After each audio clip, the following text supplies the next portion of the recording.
Ya oke, halo, shalom semuanya, shalom. Shalom anak kelas 7 SMP dan B bersinar. Kembali lagi bersama saya Mr. Bagas. Kita membahas materi pembelajaran agama Kristen. Ya, kita sudah melakukan PTS nih. Nah, saya juga mengucapkan selamat kepada anak-anak yang telah melakukan PTS dan telah mendapatkan nilai yang baik. Dan saya sangat berharap apa yang sudah kalian kerjakan, apa yang kalian sudah lakukan, semuanya itu murni dari kejujuran kalian. Karena kenapa? Karena nilai PTS itu penting sebagai kita guru melihat sejauh mana kemampuan si anak itu sudah memahaminya atau belum, dan juga sangat penting bagi kalian juga buat nilai PTS itu supaya kalian sudah sampai sejauh mana nih kemampuan kalian sepanjang perjalanan kita ini pelajaran agama nih khususnya nih. Ini kita sudah membahas 4 bab dan ini banyak, padat, dan benar-benar kalian seperti terus-menerus menerima yang baru kayak gitu. Nah, tapi saya harap kalian juga tidak terlalu pusing gitu. Jadi semakin banyak kalian terima, asalkan kalian menjalaninya dengan baik dan tidak lalai mengumpulkan tugas, dan juga tidak lalai kayak kalian juga tidak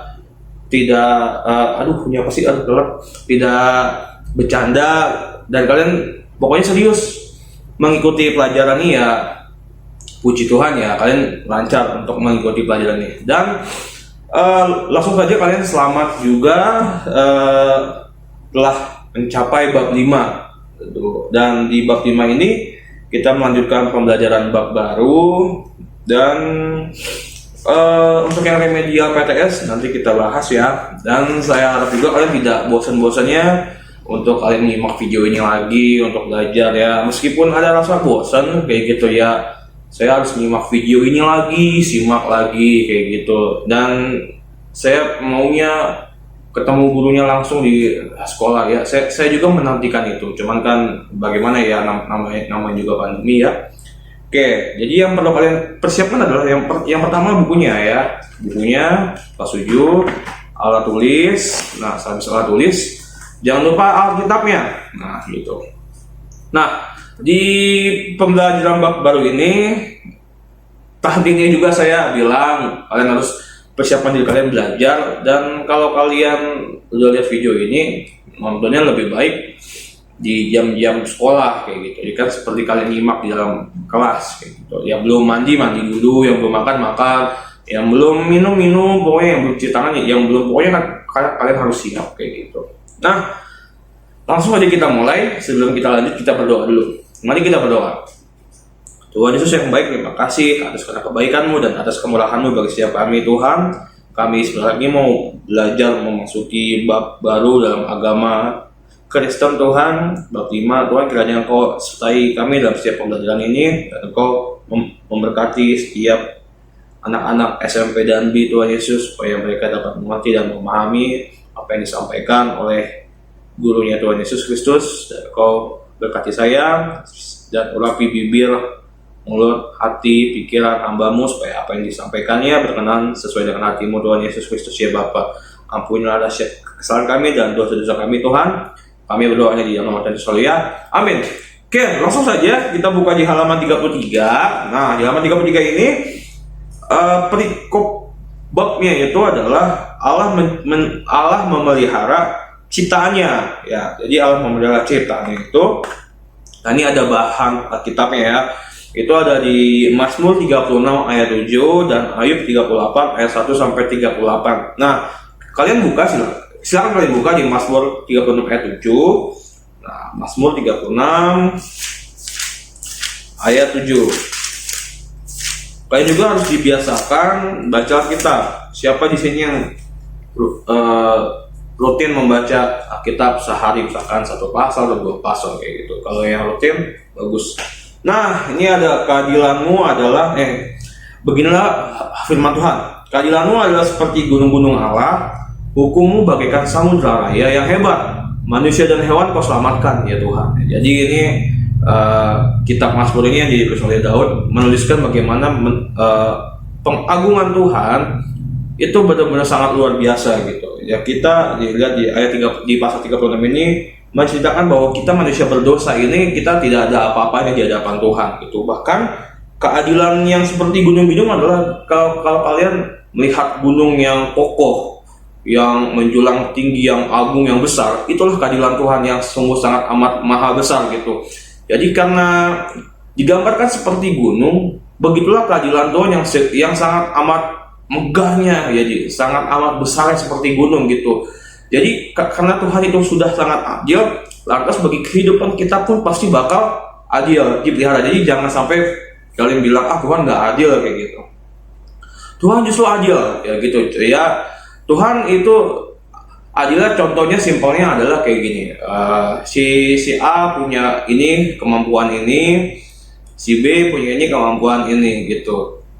Memang kata-kata manusia itu nggak ada yang sempurna, ya memang kesempurnaan hanya milik Tuhan Yesus semata kayak gitu. Dan tetapi karena yang ketidaksempurna itu yang menciptakan kalian berbeda-beda. Nah, justru kalian berbeda-beda itu terciptalah sebuah keberagaman. Nah, keberagaman itulah yang menjadi slogan Bhinneka Tunggal Ika. Makanya kan dari kalian yang tidak sempurna, tapi itu ialah yang membeda-bedakan kalian. Nah, jadi yang menjadi perbedaan itulah yang membuat kalian beragam. Nah, yang jadi karena kalian beragam ini unik, ini beragam, satu dengan yang lainnya itu beragam. Nah, sehingga kalian bisa dipadukan menjadi satu, Bhinneka Tunggal Ika. Berbeda tetap satu jua seperti itu. Nah, ini juga ada hukum bagaikan samudra raya yang hebat. Nah, hukum samudra raya yang hebat. Jadi hukumnya Tuhan itu bagaikan samudra raya yang hebat tuh jika kalian melihat sebuah film yang di kapal yang terombang-ambing laut, yang di tengah samudra, yang tiba-tiba ada ombak yang menerjang, ada angin tornado, itulah hukumnya Tuhan yang sungguh sangat amat maha dahsyat. Jadi ya kita di hadapan Tuhan pun, ya di hadapan hukum Tuhan pun kita nggak ada apa-apanya ya. Bagaikan kita yang di tengah samudra, ya kita nggak ada apa-apanya, sungguh sangat amat luas kayak gitu. Ya kita bisa ya, dan di hadapan hukum Tuhan ya kita memang yang nggak ada apa-apanya ini loh. Makanya kan penulis Daud ini menggambarkan bahwa kita yang manusia berdosa ini pun di hadapan Tuhan kita nggak ada apa-apanya gitu. Begitu sangat indah megahnya keagungan Tuhan seperti itu. Nah, ini kita buka lagi di Ayub 38 ayat 1 sampai 38. Ini panjang. Tetapi intinya ini adalah bagaimana menceritakan kekuasaan kebesaran Tuhan Ayub ini. Jadi karena Ayub ini yang dicobai oleh iblis kayak gitu, nah, Tuhan izinkan gitu. Jadi waktu itu jalan-jalan tuh iblis melihat, wah ada satu manusia yang dipelihara oleh Tuhan. Nah, terus iblis minta izin sama Tuhan, bolehkah saya cobai? Terus Tuhan persilahkan kayak gitu, tapi jangan sampai mati gitu. Pokoknya Ayub sampai dicobai hingga dia anaknya meninggal, istrinya pergi, hartanya ludes habis, sampai dia dikasih penyakit apapun itu. Dan itulah Ayub dicobai oleh iblis hingga sampai akhirnya Ayub pun bertobat kayak gitu. Padahal awalnya Ayub nggak salah nih, tapi dicobai oleh iblis gitu. Hingga akhirnya Ayub benar-benar sadar, benar-benar bertobat ke maha agungan Tuhan Yesus. Nah, inilah ditulis di pasal 38 ini. Ya. Nah, jadi intinya di bab 5 ini adalah kita mempelajari yaitu bagaimana karya ciptaan Tuhan. Ya, ini kita tentang alam, tentang ciptaannya itu yang harus kita syukuri, yang harus kita pelihara, yang harus kita jaga. Dulu waktu kakak kelas kalian yang kelas 8, itu kita praktek bagaimana cara kita memelihara alam, bagaimana kita cara mensyukuri kasih karunia Tuhan itu kita menanam pohon kayak gitu. Jadi kita ikut ambil serta anak-anak kelas 8 dulu. Nah, itu satu dengan yang lainnya pada bawa pohon masing-masing, mereka menanam di sekolah kayak gitu. Jadi mereka belajar bagaimana caranya menanam, mereka belajar bagaimana caranya memelihara, menyiram tanaman kayak gitu. Jadi setiap pohon, setiap apa mereka pelihara gitu. Jadi ya sampah-sampah mereka buang. Pokoknya bagaimana cara menjaga alam seminimal mungkin dari lingkungan kecil di sekolah gitu ya. Karena kalian di rumah ya nggak bisa di sekolah gitu. Ya minimal nanti kalian di rumah lah gitu bisa kalian menanam pohon apa kayak gitu. Lanjut di halaman 34. Nah, lihat di bagiannya. Ini kan ada berdoa dan menyanyi, kita skip dulu ya karena takut durasinya kepanjangan. Nah, lihat di pembahasan bab 5 mengenai Allah memelihara ciptaannya. khususnya alam ciptaan kayak gitu. Kamu dibimbing untuk memahami bahwa Allah memelihara seluruh ciptaannya, termasuk alam dan lingkungan hidup. Ini yang sudah saya bilang tadi. Meskipun manusia cenderung merusak alam ataupun terjadi bencana akibat kejadian alam kayak gitu. Namun pemeliharaan Allah tidak pernah berhenti kayak gitu. Allah tetap terus memelihara. Meskipun kita sudah berulang kali kita rusak, kita buang sampah, kita tebang pohon, tapi Tuhan tetap membuat karya yang indah gitu, tetap menyelamatkan kayak gitu. Tak pernah berhenti lagi. Dia terus berkarya dalam hidup manusia dan alam lingkungan hidup. Nah gitu. Ceritakan pengalamanmu memelihara hewan atau tumbuhan di rumah. Apa yang kamu lakukan dalam memelihara tumbuhan atau hewan di rumah kayak gitu. Pertanyaan pertama, bagaimanakah kalau tanaman yang kamu pelihara mati atau hewan sakit ataupun mati? Pertanyaan kedua, itu tadi. Sekarang yang ketiga, bagaimana cara kamu menghadapinya? Yang keempat, pasti amat menyedihkan jika kita sudah berhasil supaya memelihara hewan atau tumbuhan tetapi akhirnya mati. Berdasarkan rekaman tersebut, apakah kamu bayangkan Allah yang maha baik itu menciptakan dan memelihara manusia dan seluruh ciptaannya kayak gitu. Jadi ada 4 pertanyaan yang ini ada tugas pertama kalian di bab 5 gitu. Jadi kalian menceritakan kalian tuh punya tanaman apa atau kalian punya hewan apa tuh yang pertama gitu. Contohnya saya punya hewan anjing kayak gitu. Anjing saya namanya Niro putih, dia dari ras terrier gitu, lebat, kecilan. Kalau kalian pernah melihat di story WhatsApp saya atau di story Instagram itu ada, saya pernah mengupload beberapa story di beberapa foto anjing saya di story sosial media saya gitu. Nah, yang saya pelihara adalah anjing. Nah, habis itu bagaimana kalau tanaman yang kamu pelihara mati atau hewan yang sakit ada mati? Jadi bagaimana kalau anjing saya ini nanti sakit atau enggak? Saya sangat amat sedih gitu. Karena kenapa? Karena dari kecil gitu dirawat oleh keluarga bareng-bareng. Meskipun khususnya adik saya yang paling bertanggung jawab gitu, tapi saya ikut seenggaknya mengambil bagian kayak contohnya memberi makan gitu. Kalau yang rutinnya kan adik saya memandikan dan juga memberi makan gitu. Nah, tapi itu sudah, kalau kita punya peliharaan itu kita sudah merasa menganggap dia menjadi bagian dalam keluarga kita gitu. Apalagi kan anjing, jadi dia lebih dekat kayak gitu, lebih kekeluargaannya, perasaannya itu lebih dekat dengan ownernya, dengan pemiliknya, dengan keluarganya gitu, dengan keluarga si pemeliharanya kayak gitu. Sedih sekali gitu. Bagaimana cara kamu menghadapinya kayak gitu? Jika kalau sakit langsung dibawa ke rumah sakit dokter hewan kayak gitu. Ya, kalau meninggal ya dikubur gitu. Pasti amat menyedihkan jika kita sudah susah payah memelihara hewan atau tumbuhan tetapi akhirnya mati. Nah itu, jadi kalau kita bayangkan kalau kamu ada hewan, misalkan kamu melihara kucing atau melihara anjing gitu.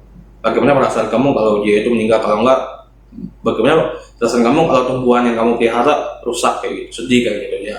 Begitulah pula gambaran perasaan Allah terhadap ciptaannya. Kalau alamnya kita rusak, terus kalau hewannya kita bunuh gitu sia-sia, ya Tuhan juga sedih kayak gitu. Jadi kita nggak boleh sebagai anak-anak muda merusak alam, nggak boleh. Nah, lihat nih ada lagunya nih, Burung Pipit yang Kecil. Berhubung saya juga, ini lagunya dari Kidung Jemaat nomor 385. Saya juga kurang begitu tahu. Mari kita dengar bareng-bareng. Saya sudah persiapannya di YouTube. Mari kita dengerin bareng-bareng ya.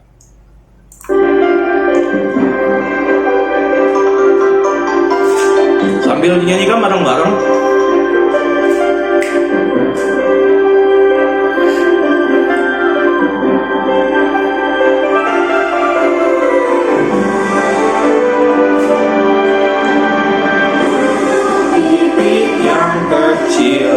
Dikasihi Tuhan, terlebih diriku dikasihi Tuhan. Ngabakung di padang, diberi keindahan, terlebih diriku dikasihi Tuhan.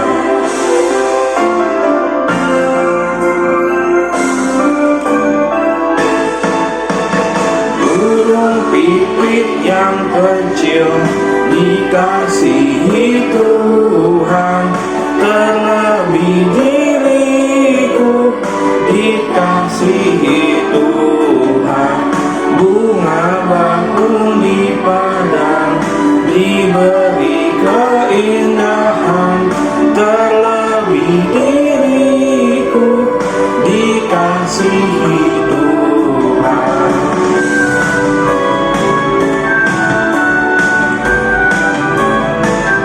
Nah, ya kira-kira seperti itu. Nah, di bawahnya ada, menurut saya istilah Gujarat adalah, jadi kalian tulis ya. Ini masuk dalam tugas 1 ya. Jadi yang udah pertanyaan yang di atas, dan kalian jawab pertanyaan tambahin yang di bawahnya dalam lagu Burung Pipit ini, tulis menurut kalian itu apa kayak gitu. Jadi tugas 1-nya ini di halaman 34 ya. Tugas 1 tanggain gitu. Jangan sampai kalian tidak mengerjakannya atau jangan sampai kalian lupa lagi. Nah, ya di halaman 35 ini pokok pembahasannya sedikit. Lihat di bagian B-nya. Allah memelihara ciptaannya. Di atas 1 mempelajari gambarnya. Lihat ada di gambar A-nya tuh. Kalau kalian lihat di gambar fotokopinya agak kurang jelas kayak gitu.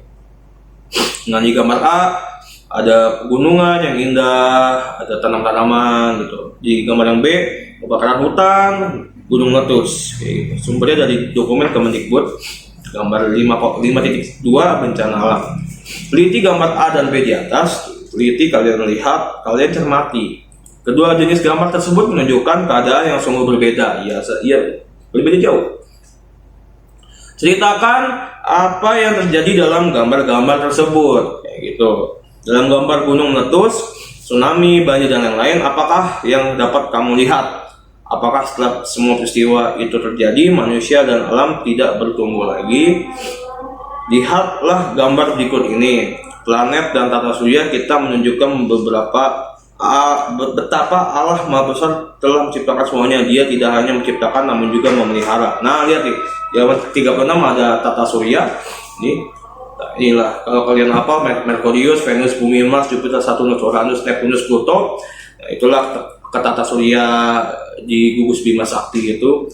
Nah, itu ada matahari sebagai pusatnya itu, porosnya. Nah, pemeliharaan Allah tidak pernah berhenti gitu. Meskipun manusia secara sengaja maupun tidak telah menghancurkan alam dengan berbagai cara dan juga bencana alam menghancurkan alam dan lingkungan hidup serta manusia, namun pemeliharaan Allah terus berlangsung. Buktinya nih, setelah terjadi berbagai bencana dan kehancuran, hidup manusia dan alam terus berlangsung dan terjadi pemulihan gitu. Meskipun alam dirusak, tapi kehidupan manusia itu tetap berlangsung seperti itu. Misalnya setelah tsunami, alam yang rusak dan porak-poranda secara perlahan mengalami pemulihan. Kehidupan manusia yang terganggu juga mengalami pemulihan. Meskipun semuanya tidak dapat pulih kembali seperti sedia kala, namun manusia dan alam tetap bertumbuh kembali kayak gitu. Jadi ya, saat tsunami yang di peristiwa di Aceh pada tahun 2008 kalau nggak salah gitu. Nah, itu pun melanda ribuan korban jiwa gitu. Nah, dan itu pun perlahan diperbaiki lagi, dipelihara oleh Allah kayak gitu, sehingga alam dan manusia kembali bersahabat lagi gitu. Sehingga di keadaan sekarang pun Aceh sudah kembali seperti normal kembali ya, setelah terjadi peristiwa tsunami gitu. Peristiwa tsunami Aceh ya. Peristiwa tsunami di Aceh. Nah ini dia peristiwanya itu di tahun 2004, 26 Desember 2004. Dan ini korbannya ini menewaskan 230 jiwa sampai 280 jiwa. Wow.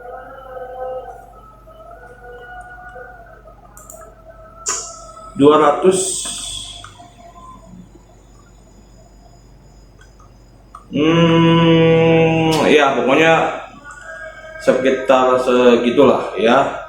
Dan kerusakan di wilayah Aceh. Jadi ada, kalau di yang 230 sampai 240 itu tsunami yang keseluruhan yang terjadi saat itu ada di Thailand, India, Sri Lanka. Tapi kalau yang di Aceh paling parah nih, ada 170 orang yang menjadi korban tsunami gitu. Nah, Tugasnya setiap kelompok mempresentasikan hasil clipping mengenai kerusakan alam, menjelaskan mengapa terjadi kerusakan alam dan apa akibatnya bagi manusia. Bandingkan pula dengan kenyataan yang terjadi di daerah tempat tinggalmu, bagaimana alam di sana, apakah terjadi kerusakan alam dan api dan apa bentuknya. Ini sudah ya, kita sudah melakukannya di tugas keempat. Yang lihat apakah kamu melihat kerusakan alam, dan itu hampir sama gitu, hampir sama. Jadi kalau belum mengerjakan tugas yang di bab 4, silakan bab 4-nya dikerjakan. Tetapi tugas kalian itu hanya satu saja di halaman 34, dan yang digambar kalian cuma mengamatinya saja kayak gitu. Jadi dilihat perbedaannya apa kayak gitu, dan nggak terlalu menjadi tugas buat kalian. Ingat, tugasnya cuma satu ya di halaman 34. Oke, cukup sekian pembahasan dari saya. Jadi pembahasan awal ini adalah bagaimana kalian benar-benar intinya dari materi pembahasan awal ini itu kalian mempelajari antara firman Tuhan yang menjelaskan bahwa Allah tetap terus memelihara alam dan manusia meskipun sudah dirusak berkali-kali oleh manusia gitu. Itu menggambarkan keagungan dan kebaikan Tuhan terhadap kita, seperti itu. Oke, mari kita berdoa. Tuhan Yesus yang baik, terima kasih atas pembelajaran hari ini. Kali ini Tuhan Yesus, biar siapa yang disampaikan dapat diterima dengan baik dan dapat dipelajari, bahwa kami tahu dan kami bersyukur punya Allah yang hebat dan Allah yang Maha Pengasih dan Maha Penyayang bagi umatnya, bagi setiap kami Tuhan Yesus. Meskipun kami seringkali membuat rusak alam, tapi Engkau tetap terus memeliharanya kembali untuk kehidupan, untuk keberlangsungan kami manusia Tuhan Yesus. Ampunilah setiap kesalahan kami dan dosa-dosa kami Tuhan Yesus, dan Engkau memberkati setiap anak-anak Danbi dan keluarga anak-anak SMP Danbi Tuhan Yesus. Terpuji nama Tuhan, kekal selamanya. Kami berdoa di dalam nama Yesus. Amin. Oke, sampai jumpa. Terima kasih. Tuhan Yesus memberkati.